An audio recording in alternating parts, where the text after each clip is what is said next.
अस्सलामुअलैकुम नाज़रीन, programme cross talk with Fatima Rana में आप सबको खुशामदीद कहेंगे। 3 दिन तक पाकिस्तान को यरगमाल बनाने वाली पाकिस्तानी मजहबी जमात को पाकिस्तान में बैन कर दिया गया। इसके अलावा बात करेंगे तब्दीली सरकार की कैबिनेट में होने वाली तब्दीलियों पर। तो प्रोग्राम का बाकायदा आगाज़ करते हैं। आज के पैनल का इंट्रोडक्शन मैं देती चलूँ। हमें पाकिस्तान मुस्लिम लीग नून से ज्वाइन किया है अमानुल्लाह वड़ाइश ने, और पाकिस्तान तहरीक इंसाफ से ज्वाइन किया है हारून इमरान गिल साहब ने। तो प्रोग्राम का बाकायदा आगाज़ करते हैं। नाज़रीन, हम बात करेंगे TLP पर। पाकिस्तान में उसे बैन कर दिया गया। सबसे पहले तो हम इस जमात के बैकग्राउंड पर जाएंगे कि आज से पहले भी ये जमात धरने देती रही है और इसी तरह से अवाम को यरगमाल बनाती रही है। अगर बात करें कि नवंबर 2017 में जो फैज़ाबाद धरना था, तभी ये धरना था और इसी नौयत का धरना था, लेकिन तब अपोजिशन को अपनी सियासत चमकाने का बहुत मौका मिला। तब अगर अपोजिशन अपनी सियासत चमकाने की बजाय अगर इस मामले को ठीक तरीके से मैनेज करती और उनका साथ ना देती, तो शायद आज ये हालात ना होते। तो इसी मामले पे मज़ीद बात करते हैं। सबसे पहले तो हम क्वेश्चन पूछते हैं पाकिस्तान तहरीक इंसाफ से कि आपको नहीं लगता कि तब इस मामले पर अगर सियासत ना की जाती तो आज हालात कुछ ऐसे ना होते? जी शुक्रिया। बात यह है कि 2017 में जब फैज़ाबाद इंटरचेंज कह दे उसे, जब फैज़ाबाद जब धरना हुआ उसमें, तो उसमें उस वक्त जो पाकिस्तान तहरीक इंसाफ वो अपोजिशन में थी और PMLN जो थी वो हुकूमत कर रही। तो पाकिस्तान तहरीक इंसाफ तब ऐसे बयानात क्यों दे रही थी, उनके हक में क्यों दे रही थी? जब ये एक मामला था, ये सियासी मामला सिर्फ नहीं था, ये मजहबी मामला भी था, तो इंतशार पैदा हो सकता था। तो क्यों उसने नाजुक मामले को इस तरह से तब डील किया अपोजिशन ने, जबकि वो एक सियासी जमात थी, उसको ज़रा पॉलिटिकली भी सोचना था, आवाम के लिए तब भी सोचना चाहिए था, जबकि हुकूमत में नहीं भी थी। तो अगर तब आप इस तरह से बिहेव ना करते तो आपको नहीं लगता कि आज हालात मुख्तलिफ होते? जी, आपकी बात बिल्कुल सही है, लेकिन देखें, हुकूमत में होकर जो फैसले होते हैं वो डिफरेंट होते हैं, और जो अपोजिशंस की तरफ से प्रेशराइज किया जाता है, लेकिन जो हुकूमती फैसले होते हैं वो और तरीके, क्योंकि जो सिटिंग गवर्नमेंट होती है ना, उसमें वो मुल्कों को साथ लेकर चल रहे होते हैं, दूसरी अदर कंट्रीज़ भी साथ चल रही होती हैं, खारजा पॉलिसीज़ होती हैं, और उस मुल्क के खदो हालात को भी देखना होता है, सारा जायज़ा लेना होता है, मीटिंग करनी होती है। तो ओपोजिशन का तो काम है कि अपोज करना किसी भी काम को। तो बात यह है कि पाकिस्तान तहरीक इंसाफ ने उस वक्त भी इस तरीके से फेवर नहीं की जो आप समझ रहे हैं कि पाकिस्तान तहरीक इंसाफ TLP के साथ खड़ी थी, ऐसा बिल्कुल नहीं है। हाँ, लेकिन जो उस वक्त के हालात जो थे, और आपको पता है कि ये जो इशू ही बहुत सेंसिटिव है, और इसके ऊपर कोई भी नहीं चाहता कि इसके ऊपर ऐसी कोई हमारी तरफ से भी या किसी की तरफ से ऐसी कोई बात निकले और जो पार्टी के अगेंस्ट हो या इनफरादी शख्सियत के अगेंस्ट चली जाए। तो ये एक ऐसा सेंसिटिव इशू है जो जिसे नहीं, लेकिन तब तो तकरीर होती रही है इस तरह की कि जिससे अवाम में इंतशाल फैल सकता था। ये इस्लामिक और सेंसिटिव टॉपिक था तब, जबकि अगर तब के हालात देखे जाएं तो कितने ख़राब थे। और तब तो हमारे वज़ीर दाखिला पे हमला होता है और तब भी अपोजिशन अपनी सियासत चमकाती है, बजाय इसके कि इस मामले को ज़रा वज़ीर दाखिला पे हमला और नवीयत का हुआ है। आप कैसे कह सकते हैं ये हमला कोई किस साइड से हुआ है? वज़ीर दाखिला का हमला देखो, हमला तो फर्स्ट प्राइम मिनिस्टर के ऊपर भी हुआ था, इधर ये लियाकत बाग रावलपिंडी में हमला तो बेनज़ीर पे भी हुआ है। तो कई बड़े सियासतदानों पर हुए हैं। ये बात क्लियर हो गई थी ना कि TLP की ही जानिब से एहसन इकबाल पर हमला किया गया था तब। अच्छा। जब PMLN की हुकूमत थी और ये फैज़ाबाद धरना था, तब की बात की जा रही है कि तब इतनी नाजुक सूरत हाल थी कि मुल्क के वज़ीर दाखिला पे हमला हो रहा है, लेकिन उस सूरत हाल में भी अपोजिशन ने कोई सीरियसनेस से काम नहीं लिया, बल्कि उन्होंने अपनी सियासत चमकाई। ओपोजिशन ने, देखिए, मैं पहली बात कर रहा हूँ कि ओपोजिशन ने इस मामले के ऊपर कभी भी सियासत नहीं चमकाई। जस्टिस काजी फायदी साहब के फैसले में भी इस हवाले से कहा गया। जो जस्टिस काजी का फैसला है, देखिए, जस्टिस के सुप्रीम कोर्ट के अपने फैसले होते हैं। खुफिया अदारे की रिपोर्ट के मुताबिक भी शेख रशीद, इजाजुल हक और पाकिस्तान तहरीक इंसाफ इस्लामाबाद के उलमा विंग ने ऑडियो पैगामात रिलीज किए और गैर जिम्मेदारी सियासतदानों की तरफ से तशद्दुद उकसाने वाली तकारीर की गई। तब ये मामला इस तरह से किए गए, और अब ये हम लोग नहीं कह रहे हैं बल्कि खुफिया अदारे की रिपोर्ट कह रही है। और इसके अलावा जस्टिस काजी फायदी साहब का जो फैसला आया था उसमें भी इसका हवाला दिया गया था। पहले तो मैं कहता हूँ कि आप 2017 के धरने को اور آج کی سچویشن کو اس کو آپس میں نہ ملائیں. یہ دونوں ڈیفرنٹ سچویشنز. جو اب کی سچویشن جو ہے تحریک لبیک کے جو سٹانس سے ان کا جو موقف ہے فرانس امبیسی کو ہٹانے کا, اب اس میں دیکھیں میری بات سنیں, اگر فرانس امبیسی کو ہٹانا ہے تو ساری چیزیں جو ہے پرامن طریقے سے بھی ڈسکشنز ہوتی ہیں, ہر چیز کے اوپر بیٹھک ہوتی ہے, سیٹنگ ہوتی ہے, ڈائلاگز ہوتے ہیں. ڈائلاگز تو ضروری نہیں کہ 6 مہینے چلے, ڈائلاگز تو کسی چیز کے لیے سال بھی چلے جاتے ہیں. ابھی تک کشمیر, مسئلہ کشمیر کے ڈائلاگز دیکھ لیں کتنے سال ہو گئے ہیں, سالوں سال ہو گئے. آپ لوگ پھر ڈائلاگز کرتے ہیں, آپ نے کیوں ٹی ایل پی کے سربراہ کو گرفتار کیوں کیا؟ دیکھیں یہ ڈائلاگ سے اگر بات چیت ہو سکتی تھی تو بات چیت کنٹینیو کرتے. میں آپ کو بتاتا ہوں ہم نے ٹی ایل پی کی سربراہ کو گرفتار کیوں کیا. بات یہ ہے کہ جو خفیہ اداروں کی رپورٹس ہوتی ہیں, جو آگے نیکسٹ سٹیپس ہوتا ہے, جو دیکھیں سب سے پہلی چیز دیکھنا ہوتا ہے کہ پاکستان کی امن و امان اور صورتحال کو سب سے اولی ترجیح ہر گورنمنٹ کا فرض ہے کہ پاکستان میں امن و امان قائم ہو, اور عام شہری کو بھی جو تحفظ فراہم کیے جائیں گورنمنٹ لیول کی طرف سے. تو آپ دیکھ لیں کہ جب ان کے احتجاج جو ہے ایکسٹریم چلے جاتے ہیں, اب آپ دیکھ لیں پولیس پر حملہ ہوا, آپ دیکھ لیں کہ ایمبولینسز روکی گئی, آپ دیکھ لیں کہ ایون دیٹ کہ کووڈ-19 کے پیشنٹس کو آکسیجن کی سلنڈرز کی فراہمی سے روکی گئی, اور گجرانوالہ میں ڈی ایچ کیو کے کوئی ایم ایس خود جا کے روڈ کلیئر کر کے آکسیجن کی گاڑی جو ہے وہ اس نے کلیئر کروائی. تو ایسے پرابلم عام لوگوں کو, جو میری بات سنیں, عام لوگوں کو جو سفر کرنا پڑتا ہے, تو وہ دیکھیں حکومت کی یہ ذمہ داری ہے کہ سب سے پہلے اسٹیٹ کو, عام شہری کو تحفظ فراہم کریں. اب اس میں جو کرمنلز ہوتے ہیں, جو پوٹینشیل لوگوں میں آتی ہے, انرجی آتی ہے, تو اس میں وہ کسی بھی اپنے لیڈر کے لیے کسی بھی حد پر جانے کے لیے تیار ہوتے ہیں. آپ دیکھ لیں پولیس سیکیورٹی کے لیے آئی, انہوں نے رستے کلیئر کرانے کے لیے آئی, ان پر حملہ ہوا.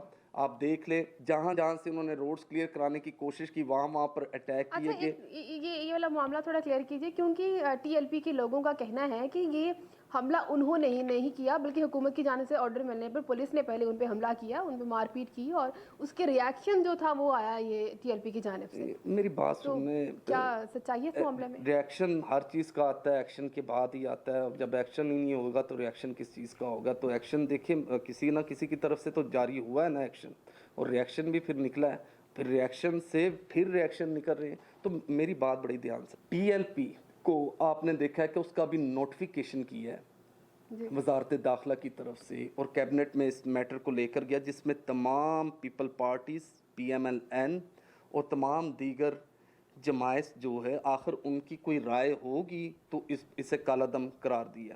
سیکنڈلی بات, اب ٹی ایل پی نہیں, تو آپ نے اس فیصلے میں اپوزیشن کو تو ساتھ نہیں بٹھایا, یہ فیصلہ تو حکومت کی جانب سے آیا. میری بات, فیصلہ جو کیبنٹ میں جاتا ہے نا, اس میں جماعتوں کا جو ہے وہ رائے لینی پڑتی ہے یہ, اور ویسے حکومت آل ان آل ہوتی ہے, وہ بھی فیصلہ کر سکتی ہے, ان کے پاس میجورٹی ہوتی ہے, پاور ہوتی ہے, اتھارٹی ہوتی ہے, وہ لے بھی سکتی ہے. لیکن اگر حکومت کی جانب سے بھی آیا تو دوسری جماعت نے اس پر کوئی ریاکشن, کسی چینل پہ کسی جگہ پر بھی کوئی ریاکشن دیا نہیں.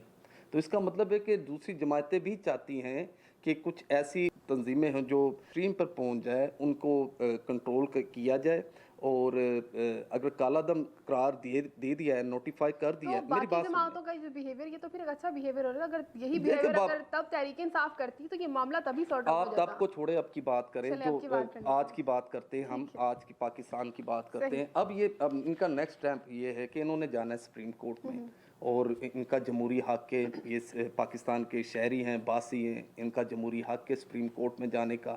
ابھی یہ پرائم منسٹر کی طرف سے نوٹیفیکیشن جاری ہوا ہے, اب انہوں نے اس میٹر کو لے کر سپریم کورٹ جانا ہے. آگے جسٹس کیا فیصلہ دیتے ہیں, سپریم کورٹ کیا فیصلہ دیتی ہے, یہ آگے بات ہے. اگر دیکھا جائے کہ اگر حکومت کو اعتراض تھا, فیض آباد یہ جو دھرنا تھا اسے بھی اعتراض تھا, تو پھر یہ جو اگریمنٹ فیض آباد میں بیٹھ کے کیا گیا, یہ کیوں کیا گیا؟ اگر اعتراض تھا, وہ نہیں چاہتی تھی کہ جو بھی ان کے ساتھ اگریمنٹ ہوا وہ باتیں اگر حکومت پوری نہیں کر سکتی تھی, تو کیوں یہ ہوا ہی کیوں؟ دیکھیں اس چیز کا تو ہمیں پتہ نہیں, ठीक है, जब एग्रीमेंट हुआ उसको एग्रीमेंट हुआ और अभी भी हुकूमत ने टाइम लिया था, एक्सटेंड किया था, वो शायद टाइम सेव कर रही थी कि उसने सरबराह को गिरफ्तार करना था, तो वो टाइम गेन कर रही थी कि कहीं अभी थोड़ा मामला आगे चला जाए, क्योंकि अभी पहले उन्होंने कमिटमेंट की, तो आप कमिटमेंट ही क्यों करते हैं अगर पूरी नहीं कर सकते? देखिए मेरी बात सुने, मेरी तरह से ये फैसले जो फ्रेंच एम्बेसडर्स को भेजने का फैसला फैजाबाद में बैठ के तो होना नहीं चाहिए था, ये बात दुरुस्त है, लेकिन आपने कमिटमेंट क्यों की? मेरी बात, हर एक चीज़ का हल होता है डायलॉग। अब डायलॉग कई होते हैं बंद कमरे में, कई होते हैं रोड के ऊपर। जब रोड के ऊपर हो रहे होते हैं तो उसकी जो टर्म्स एंड कंडीशंस है और होती है, जो बंद कमरे में हो रहे होते हैं उसकी टर्म्स एंड कंडीशंस और होती है, जिससे पाकिस्तान के लिए हुकूमत के लिए सबसे अवली तरजीह है कि आम शहरी को प्रॉब्लम ना हो। ठीक है, आम शहरी आगे बड़ी मुश्किलात में हैं, परेशानियों में हैं, तो उन्हें उनके रस्तों को ब्लॉक किया जाए, वो घर से निकलना मुश्किल हो जाए, तो ये कहाँ का तरीका है? हर चीज़ की टेबल टॉक होती है। अगर आप कहती हैं कि हुकूमत ने संजीदा होकर उस कमिटमेंट को पूरा नहीं किया, ना उस वक्त जो कमिटमेंट्स इनके साथ हुई या मुआहदा जो भी हुआ इनके साथ, वो सारी मीडिया के पास है, हर एक के पास है, सोशल मीडिया पर भी है, उस मुआहदे में ना तो मैं मौजूद था ना तो आप मौजूद। लेकिन आपकी पार्टी मौजूद थी, आप उनको रिप्रेजेंट कर रहे हैं। मेरी बात सुन ले, मैं आपसे बात करने लगूं। पार्टी में तो शेख रशीद ने भी कह दिया कि मायदे में मैं नहीं मौजूद था, आज के वजीर दाखिला वो, ये आप कैसी बात कर रही हैं?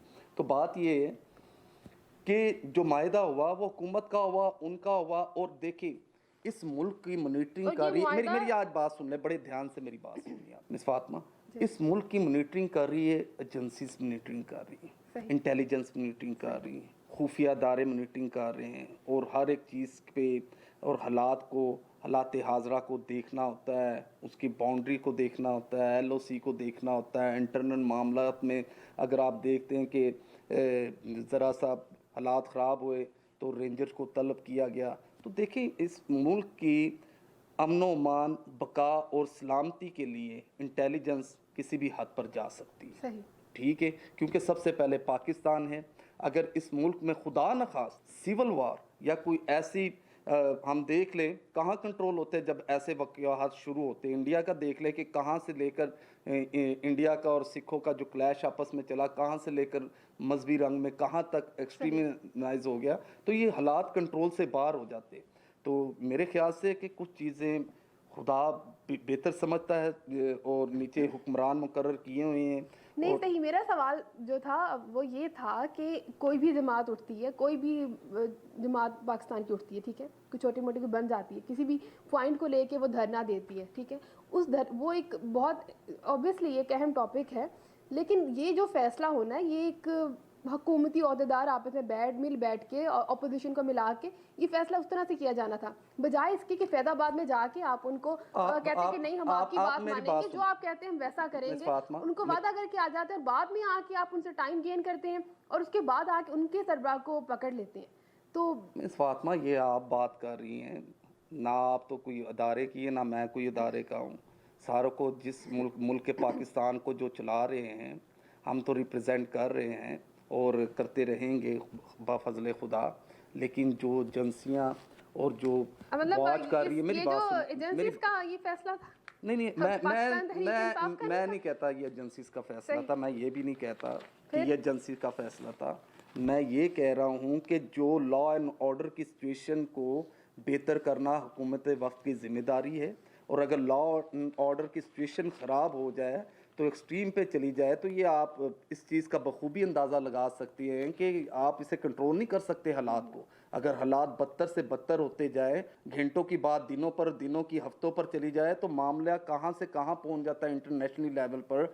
आगे मुल्क किस इकनॉमिकली कंडीशन से दो चार है, आपकी ट्रांसपोर्टेशन रुकती है, मुल्क के पाकिस्तान की मईशत का पहिया जाम होता है, एक्सपोर्ट रुकती है, इंपोर्ट रुकती है, आम मजदूर तबका मुतासर होता है। तो इस सारी चीज़ों में सफ़र पाकिस्तान की हुकूमत, अवाम और पाकिस्तान को सफ़र करना पड़ेगा। तो चलिए, इस पे पॉइंट आ गया, हम चलते अगले सवाल की जानिब।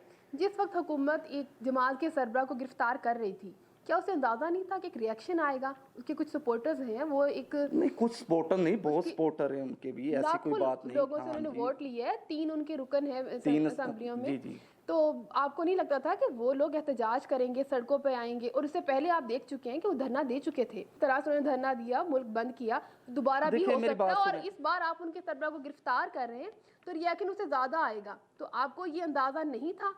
اگر اندازہ تھا تو کوئی پلاننگ کیوں نہیں تھی؟ مس فاطمہ آپ میری بات سن, پلاننگ کرنا یا اس پہ امپلیمنٹ کرنا یہ گورنمنٹ کا کام ہے, اور گورنمنٹ کے ساتھ ادارے مسلط ہوئے ہیں, سارے مل کر کام کرتے, ایک آرڈر دیتے ہیں اور جو رپورٹس آتی ہے اس پر امپلیمنٹس ہوتا ہے. اس میں ہم کیا کہہ سکتے ہیں, یہ میں آپ سے پہلے بھی کہہ چکا ہوں.